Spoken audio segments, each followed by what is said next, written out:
이건 또 다른 내용인데, 대한과 일본의 뜻 있는 인사들이 이용장에게 간절히 요구하기를 대한은 천국과 평등한 나라로 대접하고 광서 황제를 받들어 동양의 으뜸가는 지도자가 되게 하고 계명에 힘써 아시아 형세를 유지하라고 하였다. 그러나 이용장은 끝내 완고한 구습을 깨치지 못하고 한결같이 고집을 부리다가 가보년 아까 전에 가보전쟁이 무슨 전쟁이라고? 가보전쟁이 무슨 전쟁이라고? 청일전쟁에 이르러 천고에 처음 당하는 곤욕을 이뤘다. 아니, 처음 당하는 거 아닙니다, 사실은. 그 전에 아편전쟁이 그 전이죠, 집사님. 청일전쟁 전이잖아요. 뭐가요? 아편전쟁. 아편전쟁은 당연히. 전이죠. 그 이전이죠. 그걸 당했다는, 그 전에 사실 당했어, 10년 전쯤에 당했었습니다. 그는 그때서 헤아리기를 작은 나라 일본이 우리를 이긴 이유는 다른 데 있는 것이 아니라 세법을 적극 시행하였는가 아니했는가에 달았을 뿐이다. 라고 해서 이제 본인들도 개혁하려고 해요. 자, 아까 전에 김옥균이 새로운 세상을 보고 나서 우리나라에 개혁의 물결을 일으키려고 했는데 성공했어요? 실패했습니다. 자, 이용장. 그나마 이용장은 김옥균보다 당시에 황제의 총애를 받고 있는 그나마 아주 명망 높은 대신이었습니다. 중국이라는 나라를 대표해서 일본과 강화조약에 나가서 단판을 지을 만큼 영향력 있는 북양 대신이었어요. 북양 대신 맞죠? 근데 이렇게 결심했어요. 자, 청나라에서 이용장이 새로운 개혁의 물결을 일으킬 수 있었을까요? 없었을까요? 일으킬 수 있었다. 손 한번 들어주세요. 일으킬 수 없었다. 좋습니다. 예, 좋습니다. 일으킬 수 없었습니다. 그 이유는 뭐냐? 이것과 관계되어 있어요. 천국의 의화단 사변. 자, 이때 서태후가 권력을 잡고 있어서, 자, 다같이 한번 파란색만 읽어봅시다. 시작! 권력을 잡고 있어서 모두 왕고 대신을 다 서태후의 신복으로서 황제의 개헌하려는 뜻을 싫어하며 서로 혼당을 이루어 황제를 해치고자. 자, 이게 안 바꾸려고 한 거야. 실패했어요, 결국에는. 그리고 동시에, 야, 안 된다.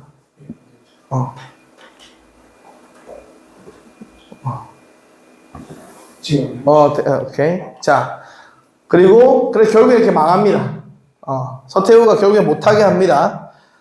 결국에는 이제, 수구 세력이라 그러죠. 변하지 않으려는 세력이 개혁을 막아서 결국에는 이제 이런 일들이 벌어집니다. 또 안 넘어가는데? 지금 바빠요? 뭐 해야 돼요?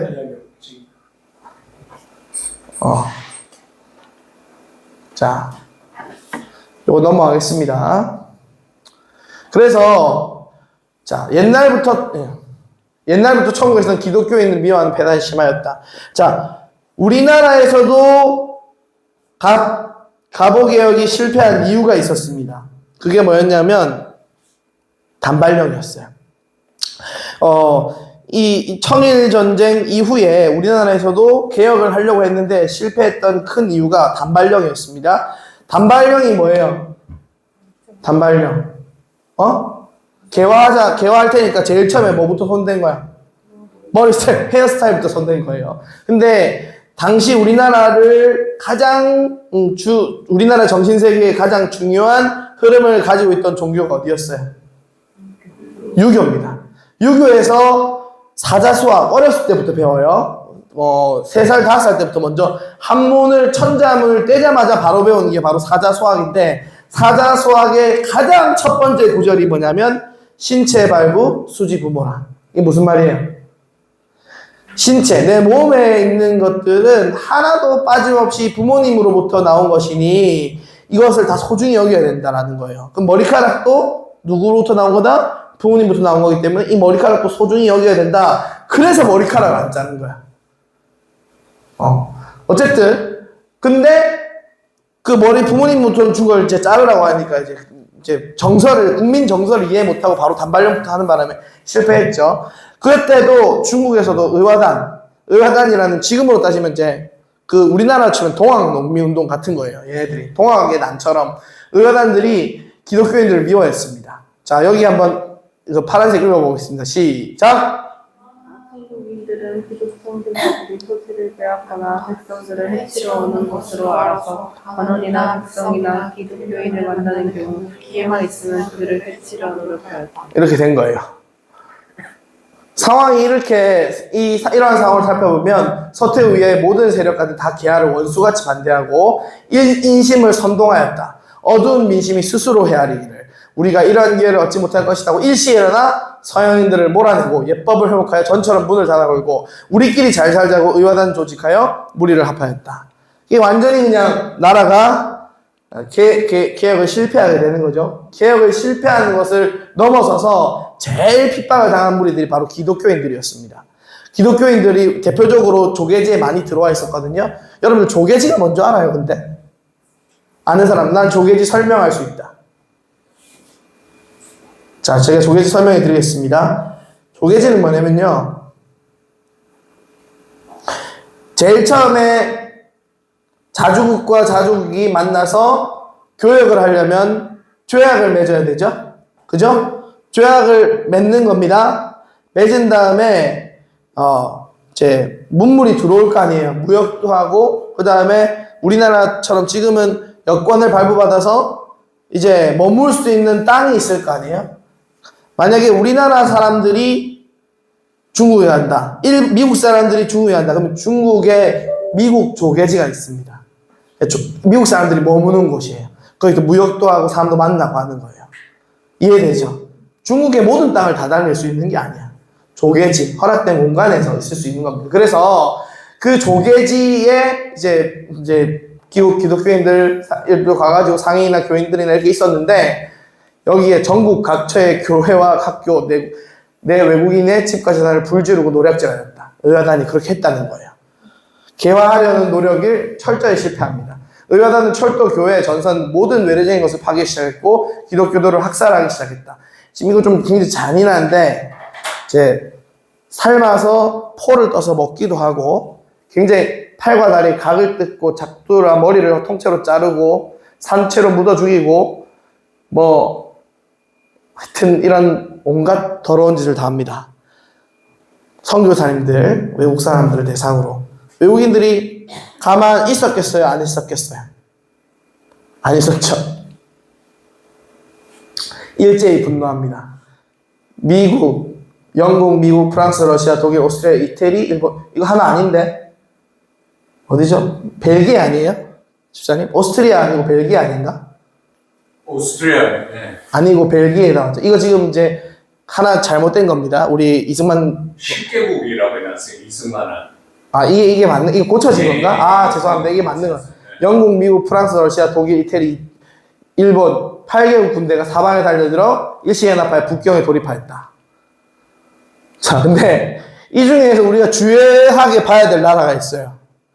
아까 전에 얘기했죠. 야, 요동 땅에다가 우리가 국경이 밀접하게 있으니까 우리 요동 땅에다가 요 철로를 설치하고 우리가 서로 친함을 보여주면 다른 나라들이 우리를 우습게하지 못할 거다. 그리고 우리나라, 너희 나라, 우리나라가 같은 운명 공동체의 어떤 상황이기 때문에 그렇게 하면 우리가 돈독함을 보여주자, 철로를 건설하자 라고 해서 요동 땅에다가 건설한 나라가 어디예요? 러시아입니다. 러시아가 쳐들어왔을까? 안 쳐들어왔을까요? 쳐들어왔어. 본인들은 정작 그렇게 큰 피해도 안 받았어. 쳐들어와요. 쳐들어와서 어떻게 하냐? 제일 잔인하게 중국 사람들을 핍박합니다. 이게 이 강을 건너지 다 죽이겠다. 우리는 선량한 상민으로 다른 뜻이 없습니다라고 어린 백성들고 부녀들고 늙고 어린 백성들 무슨 날 이겠습니까? 시끄럽고 우리는 상관의 명령만을 따라 행할 뿐이다 라고 하면서 강제로 죽였다. 자, 이거 중요합니다. 무지한 윗사람은 자기가 지은 죄에서 재앙을 당하는 것이므로 불쌍하다고 말할 수 있지만, 죄 없는 힘없는 백성들은 다 윗사람을 잘못 만난 죄로 참화를 당하는 것이니 원통하다고 할 수 있다. 그러나 백성들이 제 정신을 차리지 못하고 어둡게 지내는 것을 편안히 여긴다면 마침내 나라가 위기에 빠져 모든 신민이 죽는 날에는 죄 있는 자만 죽이는 당하는 것이 아니라 모든 사람이 다 죽게 돼야 된다. 자, 빨간색으로 제가 해놓은 거 한번 다 같이 큰 소리로 읽어보겠습니다. 시작! 오늘날 세상에 살아가는 자는 누구이나 아이라도 세상의 길이 어떻게 돌아가는지 나라의 국민으로서의 우리가 무엇을 알아야 한다. 우리나라가 이런 거 몰라도 살만했어요. 왠 줄 알아요? 우리 선조들이 너무 시스템을 잘 만들어 놨거든. 어지간하면 망가지지 않도록 만들어 놓은 거예요. 예? 그러니까 지금 저 보세요. 지금 딱 봐도 저는 질병이 있습니다. 질병 뭐예요? 지금 대사증후군. 비만이라고 하는 대사증후군입니다. 예. 질병입니다. 대사증후군. 여러 가지 합병증을 만들어내는 거죠. 자, 근데 제가 처음부터 대사증후군이 아니었어요. 저는 해병대 출신이고 지금 몸무게가 96kg입니다.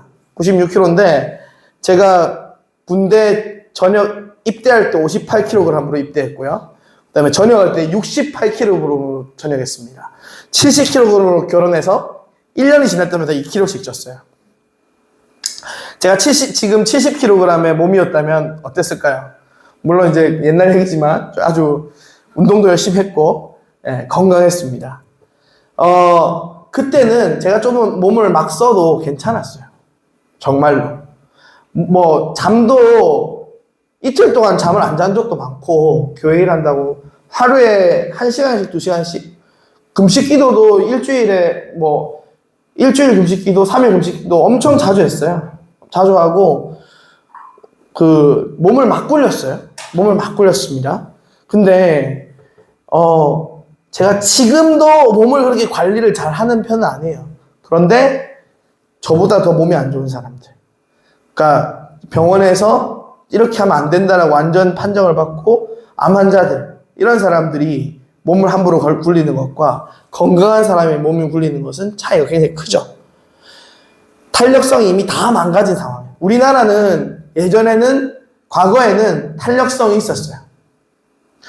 조금 해먹는 사람들, 나라가 곳곳에 썩어서 해먹는 사람들이 또 많고, 백성들이 그냥 특별히 이렇게 잘못 판단해도 괜찮을 때가 있었습니다. 근데 지금은 아니에요. 지금 우리나라 잘못하면 진짜 망해요. 진짜 망해요, 우리나라. 위태위태한 상황이에요. 뭐 별일 있겠나, 내가 살아있는 동안은 별일 없겠지. 베네수엘라가 전 세계에서 몇 위 산유국인 줄 알아요? 1위. 기름이 제일 많이 나는 나라예요, 전 세계에서. 지금 가면은 지금도 물보다 기름이 싸요. 그냥 지폐 한 뭉치 이만큼씩 주고 기름 넣는다니까요. 그 나라 사람들이 자기 나라가 그렇게 될 줄 알았어요? 마두로라는 괴물 같은 지도자가 선동하는 데 다 넘어가서 자기네들 옳은 판단을 할 수 있는 지식이 없으니까 그 지식을 점유하고 있는 사람들한테 어리석은 우민으로서 따라갈 수밖에 없는 거예요. 그냥 잘못된 정책적인 판단을 해도 그렇게 하는가 보다. 나랑 무슨 상관이 있나? 내가 무슨 할 수 있는 게 있나? 이런 생각을 국민 개개인이 다 가지다 보니까 나라의 탄력성이 완전히 무너져서 지금 8불? 우리 자매들 좀 불쾌하게 들릴 수도 있지만 8불에서 10불에 여성들이 몸을 팔고 있어요. 그러니까 우리나라 돈으로 14,000원, 15,000원. 그러니까 나라가 그렇게 박살이 나면 나라가 박살이 나면 아까 전에 그냥 들었을 수도 있어요. 저기 있는 안정용 대표님이 저기 거제역 1번 출구 가면 나오잖아요. 그럼 10층짜리 커다란 건물에 있어요. 그 건물 주인이에요. 평생 동안 의사 하면서 원래 전공이 하나 하기도 쉽지 않잖아요. 그죠? 근데 저분은 더블보드예요.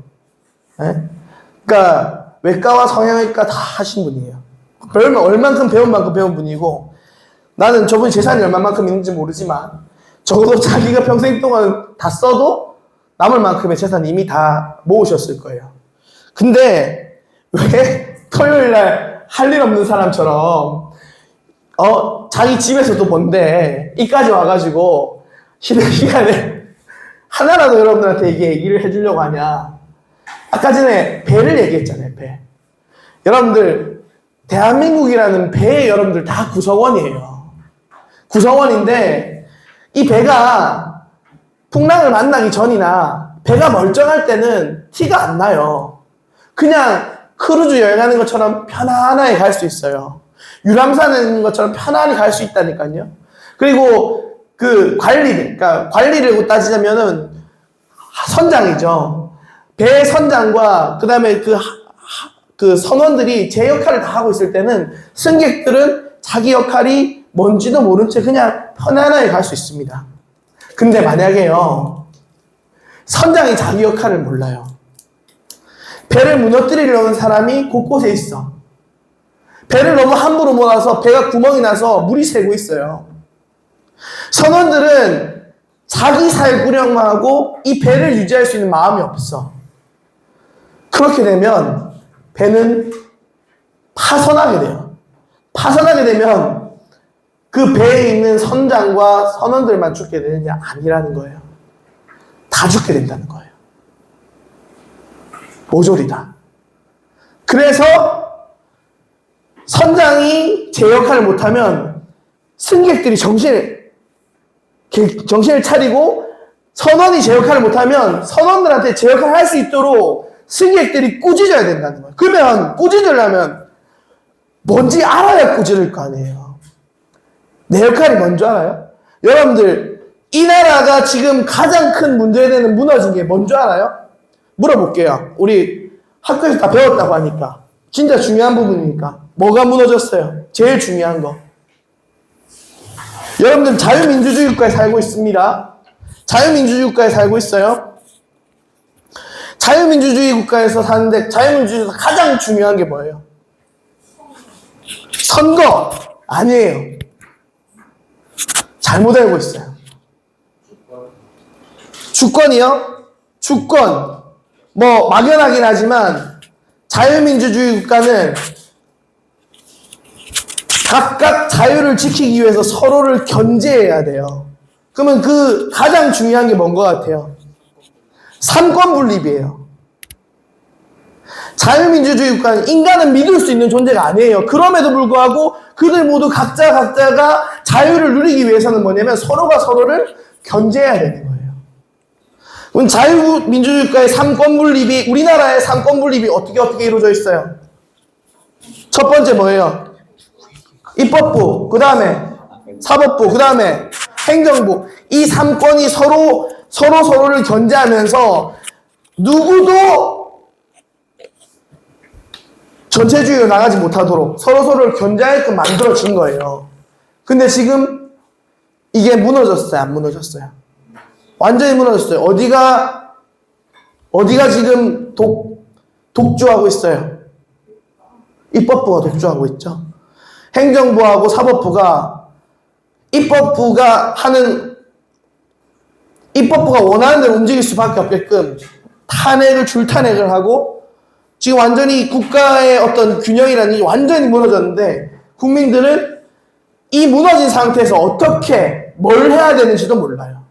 그냥 자기 맞벌이 충실하게 하는 거예요. 저분이 할 일 없어서 이렇게 나와 있는 게 아니에요. 뭐냐면 이 나라가 이렇게 망가져가고 있기 때문에 승객들을 깨우려고 있는 거예요. 이 자연숲이, 저도 막 똑똑한 사람은 아니에요. 저도 이 공부한 우리가 2021년 7월에 처음 모였습니다. 나는요, 내 역량은, 나는 내 앞가림 하는 거, 이거 못하는 사람은 옆 사람 바라보면 안 된다 생각해요. 근데 내 앞가림 하잖아요? 그럼 내 가족 책임지는 거예요. 내 가족 책임지면 그 다음에 내 사회 책임지는 거예요. 저는 최소한 우리 아이들한테만큼은 부끄러운 아빠가 되기 싫어요. 시간이 지났을 때 아빠가 이 혼란한 시기에 적어도 나라와 국민을 위해서 어떠한 가치 있는 일을 했다고 말할 수 있고 싶어요. 그냥 내가 아빠 그냥 먹고 사는데 힘들어가지고 그냥 그냥 힘들고 쉬는 일 있으면 취미생활하고 시간 지냈다가 아니라 이 나라가 혼란했을 때 아빠 그때 뭐 했어요? 라고 물어본다면 나 그래도 적어도 그걸 알리기 위해서 자율숲이라는 활동을 하면서 아빠도 공부하고 많은 사람들이 그걸 알리기 위해서 노력했다라고 얘기할 수 있는 사람이 되고 싶어요. 지금요, 아마 여러분들이 시간이 지나면 이 시기는 역사 근현대사에 기록될 만한 기이한 사건들이 너무나 많은 시기예요. 그러면 여러분들 아빠 엄마 될 거예요. 뭐 물어볼 거란 말이에요. 뭐라고 얘기할 거예요? 그때 뭐 했냐고 물어보면 화이팅! 아멘! 그래 아빠 그래도 와가지고 토요일날 PC방에 와가지고 지금 랭게임 해야 되는데 내가 지금 와가지고 했다 공부했다 그리고 최소한 이 정도 알고 있다 그렇게 얘기할 수 있어야 될 거 아니에요. 참 시간이 지났을 때 과거 시간이 떳떳할 수 있는 사람이었으면 좋겠어요. 전부 다. 저도 얼만큼 떳떳할지 모르지만 제 할 수 있는 선에서 떳떳한 사람이 되기 위해서 이렇게 있습니다. 그래서 지금 배가 침몰 직전이에요. 근데 사람들 정신 차려가지고 으쌰으쌰 하는 게 보이니까 우리 자유의 숲 처음 시작할 때는요 안 보였어. 진짜 답답했어. 우리 자유숲 하려고 하는데 아무도 안 도와주는데 저기 서현보 목사님만 도와주신 거예요. 코로나 때였어요. 문 두드려가지고 우리 이승만 포럼 이제 14차 이승만 15차 16차까지 했습니다. 16차 정시요. 4월달 17차. 17차 이승만 포럼 합니다. 저희 운학교에서. 그러니까 17차까지 온 거예요. 이승만이라는 단어만 얘기해도 정말 이상하게 생각할 때였어요. 2021년만 해도. 근데 안 쉬고 그래도 1년에 스피치 대회 한 번씩 무조건 하고 전국에서 애들 불러서 스피치 대회 하고 그 다음에 교회마다 찾아다니면서 무슨 장돌뱅이도 아니고 한 번만 해주십시오. 포동교에서 그래도 김문희 목사님께서 우리를 너무 귀하게 여겨주셔가지고 벌써 이제 3번 했다든지 3번 했고 내년에 올해도 또 한 번 더 할 거예요. 4번째 할 거예요. 근데 어찌됐든 시간이 지났을 때 떳떳한 아빠 엄마가 다 되기 바랍니다.